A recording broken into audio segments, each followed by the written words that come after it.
In this video, I'll cover how trusting your partner's goodwill and best intentions, coupled with noticing and appreciating small daily gestures, is more crucial than ever for today's relationships. Giving your partner the benefit of the doubt might not seem like a game changer. Still, assuming the worst is a common daily pattern. Take a moment to consider how damaging a habit like this can be over time. But here's the challenge. This dynamic is especially tricky in modern relationships, where gender expectations have shifted drastically. Many couples find themselves navigating a confusing landscape where traditional roles no longer apply, yet new expectations remain unclear. The result? A growing disconnect between what we desire in relationships and how equipped we are to create it. Modern relationships are in uncharted territory. Women today expect more emotional depth from their partners than ever before. It's a beautiful and long overdue shift, fostering deeper, more conscious connections in relationships. But here's the catch. Many men weren't raised to provide that level of emotional connection, creating a slow-building powder keg of resentment. So couples struggle to be vulnerable in a healthy way at home and at work. Well, let's not even go there. Let's be honest. The workplace has never stopped being dominated by predominantly masculine attitudes, and dare I say, even masculine values. Women are excelling in their careers, but many are finding themselves disconnected from their natural feminine energy because it isn't nurtured or encouraged in the workplace. But what's happening at home? Here's something nobody talks about. As women have rightfully gained more power and independence, many have unconsciously distanced themselves from traditional feminine qualities, nurturing, affection, emotional warmth. Not because these qualities are weak, but because they've been associated with old-school submission. Finding balance. The solution isn't going backwards, it's about finding a new balance. Women can be powerful and nurturing. Men can be strong and emotionally available. The most successful relationships I see in couple therapy are those where both partners embrace their natural strengths while staying open to growth. Let's talk about something somewhat controversial: feminine energy in our modern world. Teal Swan hits on a truth that many are afraid to voice. Our relationships have become temples of masculine energy, achievement, competition, linear thinking, and at times, mistrust. Many women have mastered this masculine dance so well, they've lost touch with their feminine core.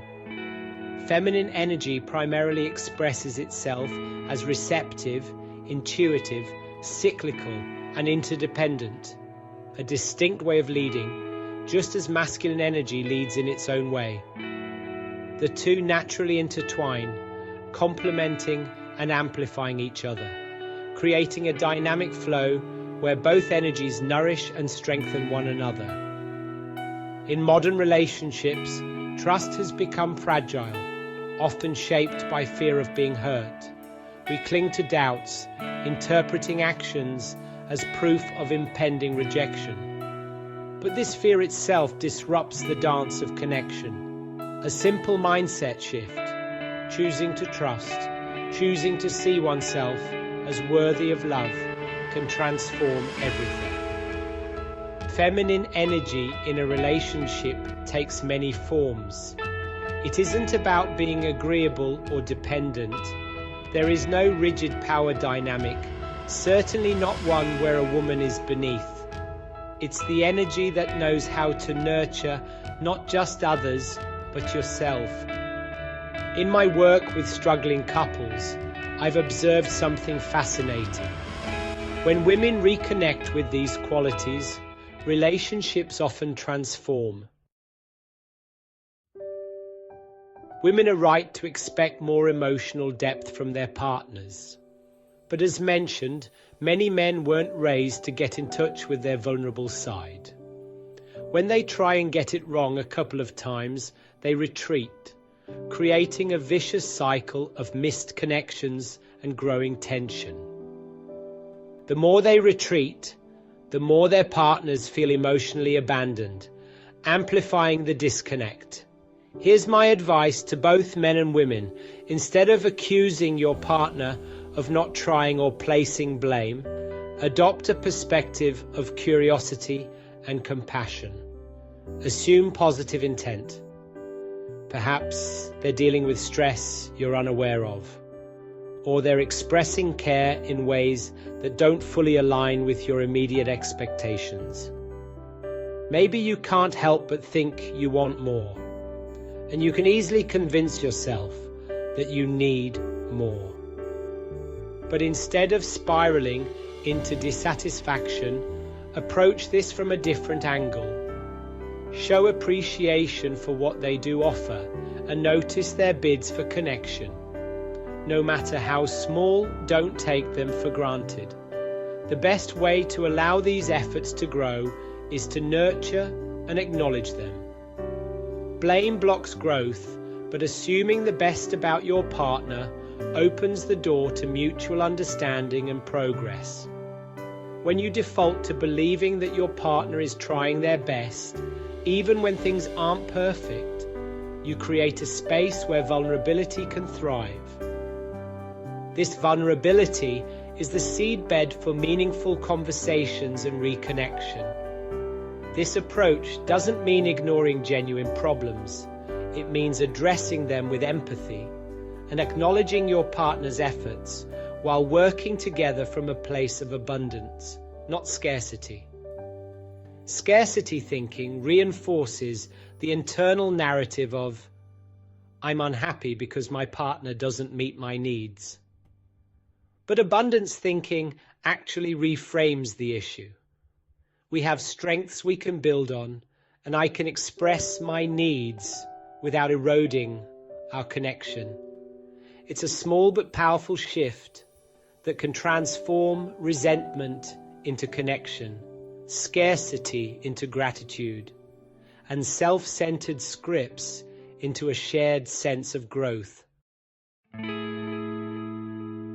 In the West, most people agree that the solution isn't reverting to patriarchy. So, is the secret finding a new balance? A new balance of strengths, where women can be powerful and nurturing, and men can be strong and emotionally available. This sounds great in theory, but in practice, if we're stuck in a place of self-centeredness, we end up wanting a super partner, an idealized version of someone who meets all our needs perfectly. When reality doesn't match, we take it personally. This is where giving the benefit of the doubt comes in. Avoid accusing your partner of not trying or being uncaring. Instead, assume they're doing their best.